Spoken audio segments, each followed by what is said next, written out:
Magandang umaga sa inyong lahat mga kaibigan. Ito yung rice cooker na pinalitan ko ng magnetic temperature nakarang araw. Ito na sinaingan na.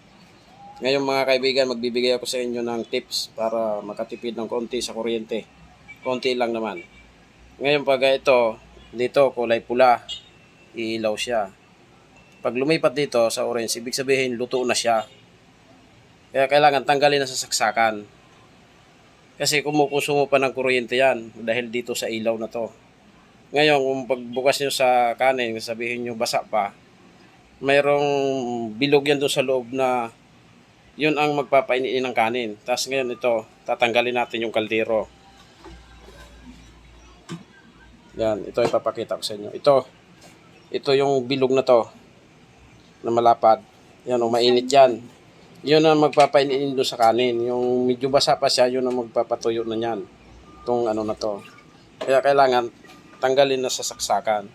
Kasi yung iba, minsan, hinahayaan lang nila.